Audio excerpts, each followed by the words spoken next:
네, 안녕하십니까. 빠르고 친절한 코인 이야기 빠친코.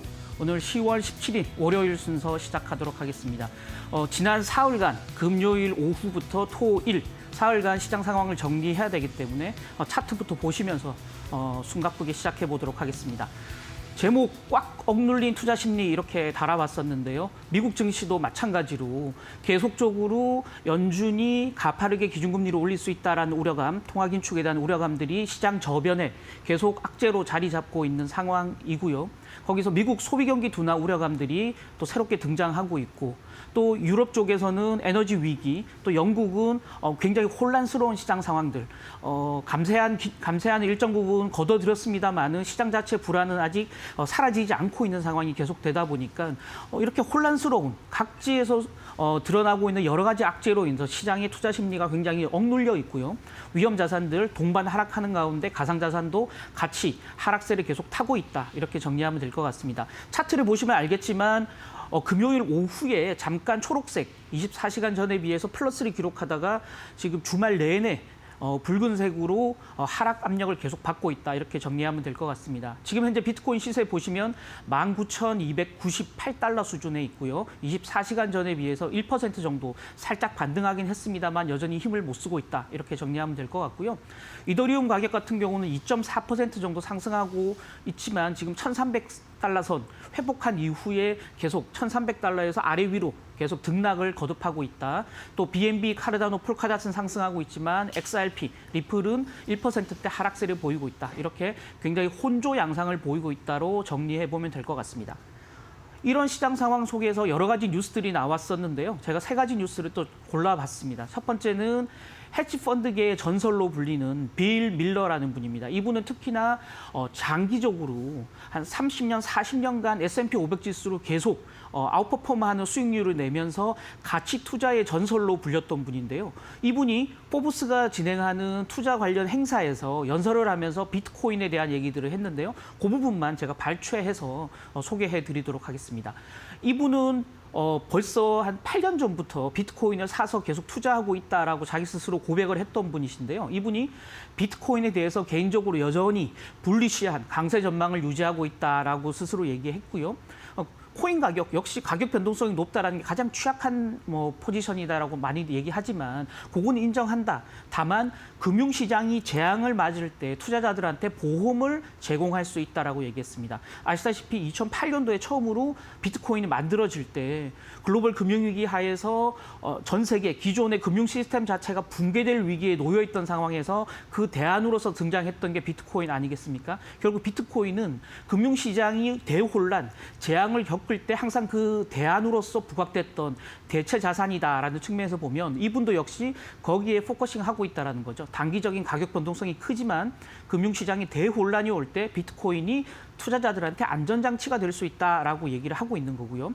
연준이 과도한 긴축, 계속적으로 금리를 올려서 시장이 더 망가질 때 비트코인이 오히려 수혜를 받을 수 있다라고 얘기했고요. 기존의 금융 시스템하고 비트코인은 좀 분리돼 있기 때문에 기존의 금융 시스템이 불안해지면 불안해질수록 다른 위험자산 가격은 폭락하지만 비트코인은 제한적인 하락에 그칠 거다라고 얘기를 하고 있는 상황입니다. 지금 현재 시장이 좀 혼란기로 가고 있는 건 마찬가지인데요. 과연 이분이 빌 밀러가 전망하듯이 그런 어떤 혼란 상황으로 가고 또 비트코인이 그 내에서 아웃퍼폼을 계속 유지할 수 있을지 지켜봐야 될 대목이다. 관심을 가지고 한번 지켜보고자 하는 말씀에서 이 뉴스를 제가 픽업했고요. 두 번째는 미국의 젊은 층 여전히 비트코인을 선호하고 있다라는 얘기인데요. 뱅크 오브 아메리카가 2022년 미국의 주식 부자들 프라이빗 뱅크 조사를 했는데요. 거기 내용은 이런 부분입니다. 나이가 21살 이상 되는 성인을 대상으로 투자 자금이 300만 달러 이상, 우리 돈으로 무려 43억 원이고요. 굉장히 돈이 많은, 그래서 금융자산에 굉장히 많은 투자를 하고 있는 1,052명에 대해서 설문조사를 했는데 이분들한테 주식을 얼마나 갖고 있느냐고 했더니 21세에서 42세까지 상대적으로 젊은 계층들은 투자액의 한 4분의 1, 25% 정도만 주식에 투자하고 있다고 얘기했고요. 43세 이상 중장년층 같은 경우는 55%를 주식으로 담고 있다고 얘기했습니다. 그러면 43세 이상은 55%나 담고 있는데 젊은 층은 25%만 주식에 투자하면 나머지는 과연 어디에 투자하고 있을까 궁금증이 생기는데요. 이분들은 그중에서 29%가 가상자산 투자를 유망하게 생각하고 있다라고 얘기했고요. 가상자산에 대해서 유망하다고 얘기했던 중장년층은 7%에 불과했다라는 거죠. 젊은 층들은 그 외에 가상자산을 가장 유망한 다른 대체 투자 자산으로 꼽았고요. 그 외에 최근에 금리가 계속 뛰고 있으니까 가격이 싸진 채권 투자에 관심을 가지고 있다. 또 최근에 환경 문제가 굉장히 대두되면서 ESG 투자에 관심을 가지고 있다라고 얘기했고요. 결국은 비트코인 가격이 폭락하고 있지만 여전히 젊은 층, 적극적으로 투자하는 젊은 층 사이에서는 비트코인에 대한 선호도가 굉장히 높다. 그래서 시세가 다시 살아날 때 적극적인 매수 자금이 유입될 수 있다라는 조금 긍정적인 희망론이 섞여 있는 뉴스를 좀 소개해 드렸고요. 끝으로는 저희 코너에서 자주 등장하는 분입니다. 게리 겐슬러라고요. 미국의 금융당국, 우리로 따지면 금융위원회인데요.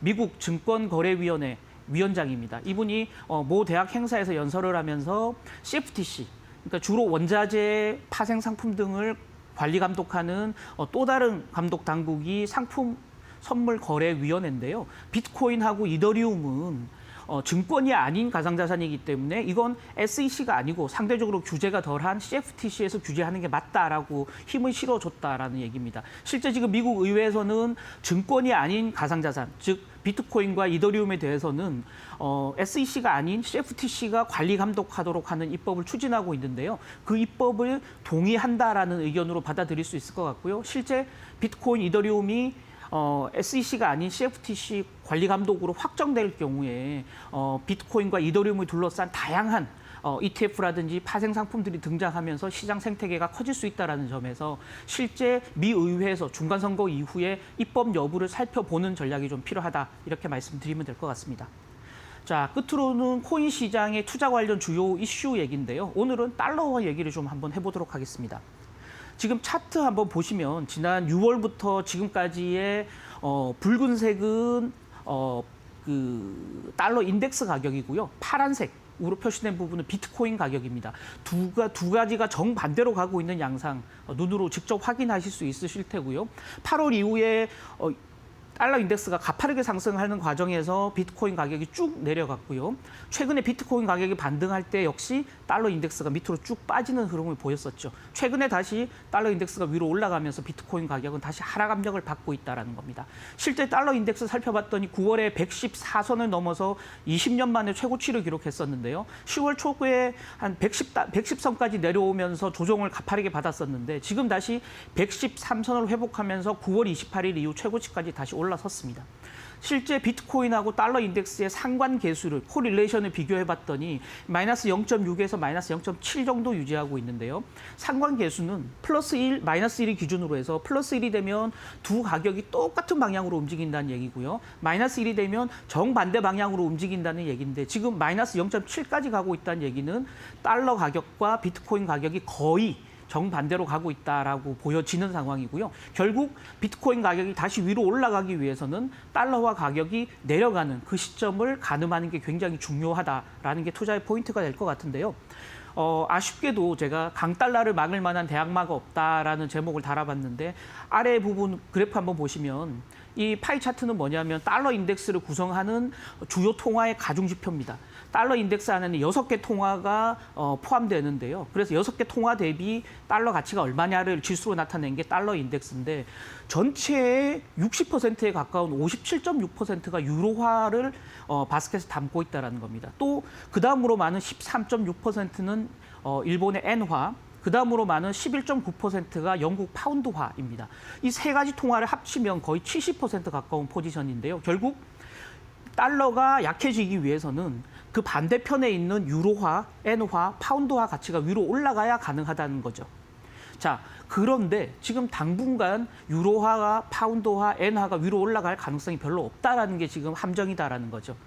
유로화 먼저 보시면 지난 주말에 카지미르라고요. ECB의 정책위원이 10월 달에 우리도 미국 연준하고 똑같이 75bp 자이언트 스텝 금리 인상을 밟겠다라고 얘기했거든요.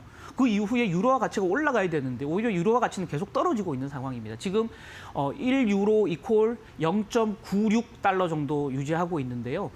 달러와 유로화 가치가 지금 뒤바뀐 지 한 벌써 한 넉 달 가까이 지났는데 여전히 달러 가치는 올라가지 못하고 있다. 당분간 추가 하락에 계속 무게가 실리고 있는 상황이고요. 특히나 날씨가 추워지면서 유럽에서의 에너지 위기 우려가 계속 커지고 있는 상황이기 때문에 유로존의 경기 침체가 가팔라질 거고요.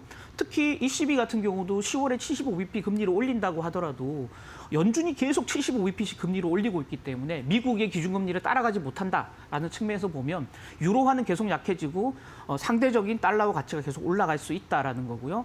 또 하나 반대편에 있는 파운드화, 엔화를 봐도 파운드는 제가 일일이 설명 안 드리더라도 지금 트러스 정부의 그 난맥상들을 우리가 계속 지금 보고 있는 상황, 파운드화 가치는 계속 떨어지고 있는 상황이고요.